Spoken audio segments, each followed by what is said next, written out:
एक असामान्य व्यक्ति, ऐसे व्यक्तियों से मैं आपको परिचय कराना चाहता हूँ जिन्हें मैंने अब तक जाना है। मैंने उसे पहली बार 24 साल पहले उसके पैदा होने के कुछ ही मिनटों बाद देखा था। वह कानों के किसी भी शारीरिक लक्षण के बिना दुनिया में आया था और डॉक्टर की राय देने के बाद उसने स्वीकार किया कि शायद बच्चा जीवन भर के लिए बहरा और गूंगा हो सकता है। मैंने डॉक्टर की राय को चुनौती दी। मुझे ऐसा करने का अधिकार था। मैं बच्चे का पिता था। मैं भी एक निर्णय पर पहुंच गया और एक राय प्रदान की, लेकिन मैंने अपनी राय चुपचाप व्यक्त की, अपने दिल की गोपनीयता में। मैंने फैसला किया कि मेरे बेटे को सुनना और बोलना होगा। प्रकृति एक बच्चे को कान के बिना भेज सकती है, लेकिन प्रकृति मुझे पीड़ा की वास्तविकता को स्वीकार करने के लिए प्रवृत्त नहीं कर सकती। मैं जानता था कि मेरे अपने मन में मेरा बेटा सुनेगा और बोलेगा कैसे। मैं विश्वस्त था कोई तरीका अवश्य होगा और मैं जानता था कि मैं यह खोज भी लूँगा। मैं अमर इमर्सन के शब्दों के बारे में सोच रहा था। चीज़ों का पूरा पाठ्यक्रम हमें आस्था पर रखना सिखाता है। हमें केवल आज्ञा मानने की ही मात्र ज़रूरत है। हम में से एक प्रत्येक के लिए मार्गदर्शन है और धीरे से सुनकर यह सही शब्द सुन लेंगे।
की तरह मैं कानों की सहायता के बिना उसके मस्तिष्क को ध्वनि संदेश पहुंचाने के साधन और तरीकों के लिए उस बच्चे के मन में अपनी तीव्र इच्छा का प्रत्यारोपण करने का रास्ता खोज लूँगा। जितनी जल्दी बच्चा सहयोग करने लायक बड़ा होता, मैं उसके दिमाग को सुनने की तीव्र इच्छा से एक प्रकार पूरी तरह भर देता कि प्रकृति इसके अपने तरीकों द्वारा इसे भौतिक वास्तविकता में बदल देती। इस सारी सोच ने मेरे अपने मन में जगह बना ली, लेकिन मैंने इसके बारे में किसी से बात नहीं की। हर दिन मैं एक बेटे का मूक बधिर होना स्वीकार नहीं करने की उस प्रतिज्ञा को दोहराता जो मैंने खुद से की थी। जैसे ही वह बड़ा हुआ और अपने चारों ओर की चीज़ों पर ध्यान देना शुरू किया, हमने देखा कि उसके पास थोड़ी मात्रा में सुनने की शक्ति है। जब वह उस उम्र में पहुंचा जहां बच्चे आमतौर पर बात करना शुरू कर देते हैं, उसने बात करने का कोई प्रयास नहीं किया, लेकिन हम उसके कार्यों से बता सकते थे कि वह थोड़ी थोड़ी कुछ आवाज़ें सुन सकता है। यही सब मैं जानना चाहता था। मैं आश्वस्त था कि यदि वह थोड़ा भी सुन सकता है तो वह शायद अधिक से अधिक सुनने की क्षमता का विकास कर सकता है। फिर ऐसा कुछ हुआ जिसने मुझे आशा दी। यह पूरी तरह से एक अनपेक्षित स्रोत से आया। हमने एक विक्ट्रोला खरीदा जब बच्चे ने पहली बार संगीत सुना वह परम आनंद में चला गया और तुरंत मशीन को हथिया लिया। जल्द ही उसने उनमें से कुछ निश्चित रिकॉर्ड्स की अपनी पसंद प्रदर्शित की। टिप्पेरेरी टिप्पेरेरी का रास्ता लंबा है और अवसर पर विक्टोला के सामने खड़े होकर डिब्बे के किनारों को दांतों से जोर से पकड़कर उसने वह हिस्सा 2 घंटे तक बार बार बजाया। उसकी इस स्वयं बनाई गई आदत का महत्व हमें कई सालों बाद तक स्पष्ट नहीं हो पाया, क्योंकि हमने उस समय तक ध्वनि के अस्थिचालन के सिद्धांत के बारे में कभी नहीं सुना था। उसके द्वारा विक्टोला का प्रयोग करने के बाद मैंने पाया कि जब उसके कर्णमूल या मस्तिष्क के आधार पर मैं अपने होठों से स्पर्श करके बता सकता था, वह मुझे काफ़ी स्पष्ट रूप से सुन सकता था। इन खोजों ने मेरे अधिकार में वह आवश्यक माध्यम दे दिया जिसके द्वारा मैंने अपने बेटे की सुनने और बोलने की क्षमता के विकास में मदद करने के लिए अपनी तीव्र इच्छा को वास्तविकता में बदलना शुरू किया। उस समय तक जब वह कुछ निश्चित शब्दों को बोलने की कोशिश कर रहा था, यह दृष्टिकोण हिम्मत बढ़ाने से कोसों दूर था, लेकिन विश्वास द्वारा समर्थित इच्छा असंभव जैसा कोई शब्द नहीं जान पड़ता था।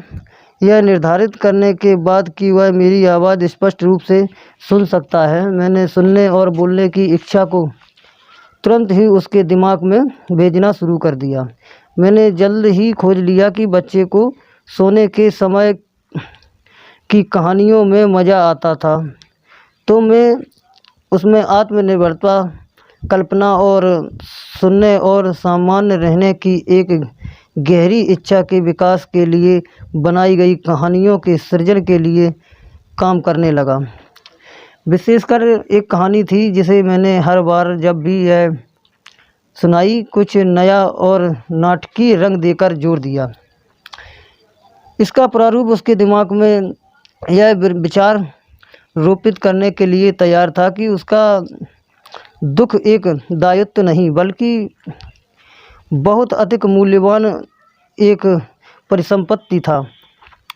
इस तथ्य के बावजूद कि सारा दर्शन जिसकी मैंने जांच की थी स्पष्ट रूप से संकेत दिया कि हर विपरीत परिस्थिति अपने साथ एक बराबर श्रेष्ठता के बीच लाती है,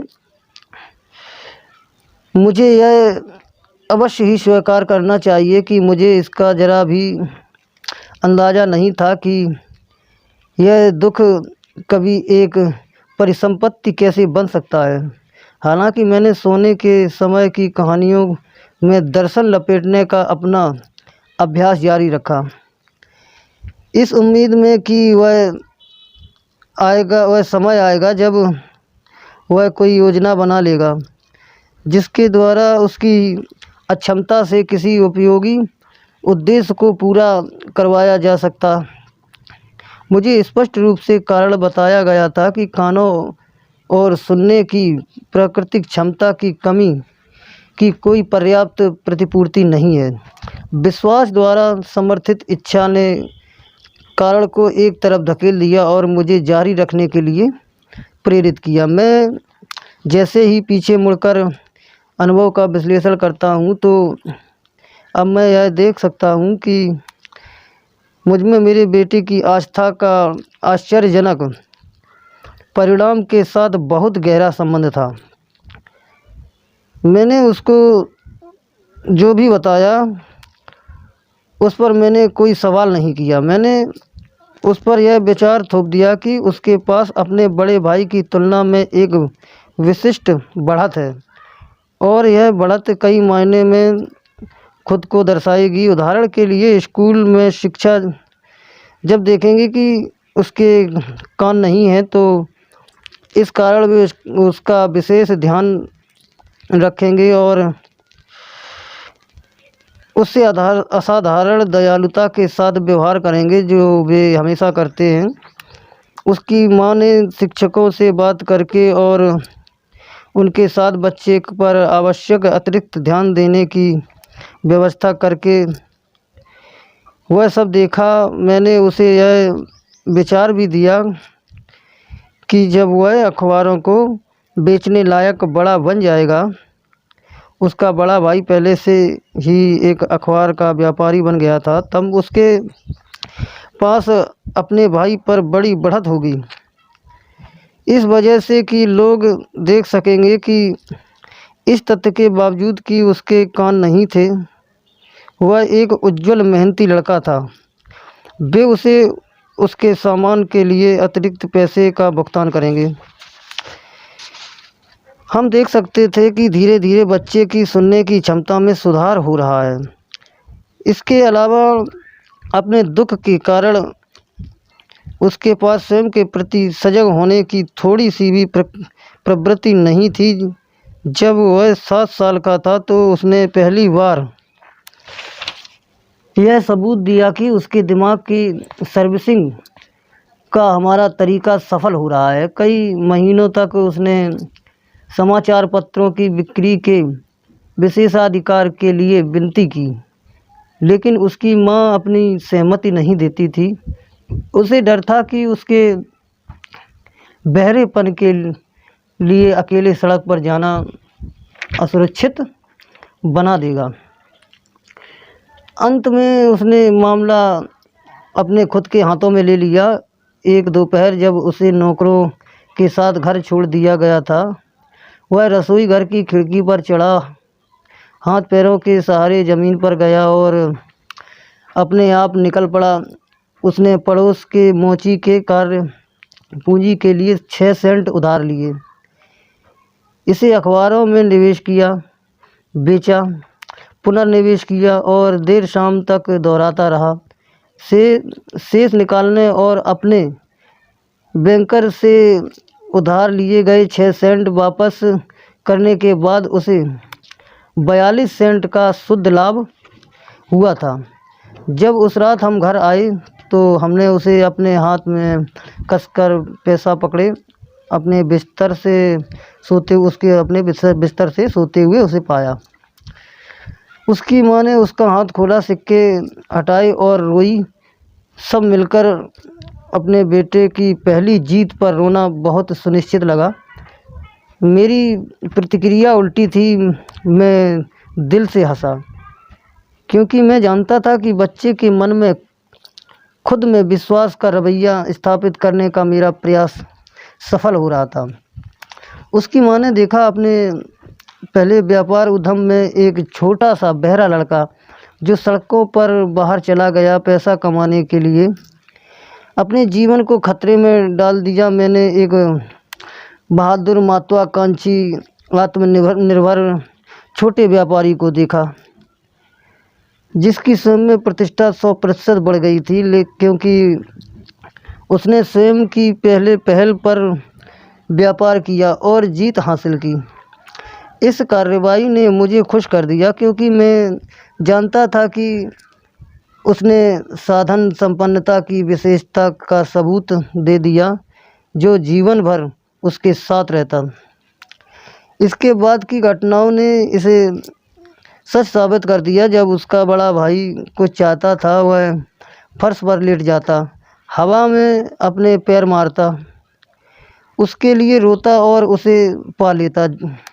जब छोटा बहरा लड़का कुछ चाहता तो पैसा कमाने की एक योजना बनाता, फिर स्वयं इसे खरीद लेता। वह अभी भी यह योजना का पालन करता है। सच में मेरे अपने बेटे ने मुझे सिखाया कि अक्षमता को प्रारंभिक प्रयासों में परिवर्तित किया जा सकता है, जिस पर वे कुछ योग्य लक्षण की ओर चढ़ाई जा सकती है, जब तक वे बाधाओं के रूप में स्वीकार नहीं किए जाते और बहानों के रूप में उपयोग नहीं किए जाते। तब तक कोई काम छोटा या कोई बड़ा नहीं होता, कोई काम कठिन नहीं होता। छोटा बहरा लड़का सिवा उसके पास से ज़ोर से चिल्लाने के अपने शिक्षकों को सुन पाने में सक्षम हुए बिना कक्षाओं, उच्च विद्यालयों और कॉलेजों से गुजरा हुआ बधिरों के स्कूल नहीं गया। हम उसे सांकेतिक भाषा सिखाने की अनुमति नहीं देते थे। हम दृढ़ थे कि वह एक सामान्य जीवन जिए और सामान्य बच्चों के साथ मिले, और हम उस निर्णय का समर्थन करते हैं। हालांकि स्कूल अधिकारियों के साथ हमें कई गर्म बहसों की कीमत भी चुकानी पड़ी। जब वह हाई स्कूल में था तब उसने एक विद्युतीय श्रवण सहायता यंत्र प्रयोग करने की कोशिश की, लेकिन यह उसके किसी काम का नहीं था। जो हम विश्वास करते थे कि एक स्थिति के कारण था, जिसका खुलासा डॉक्टर जे गॉर्डन विल्सन ने तब किया जब बच्चा 6 साल का था और उन्होंने बच्चे के सिर के एक तरफ का ऑपरेशन किया था और पाया कि प्राकृतिक सुनवाई के उपकरण का कोई संकेत नहीं है। कॉलेज में अपने अंतिम सप्ताह के दौरान ऑपरेशन के 18 साल बाद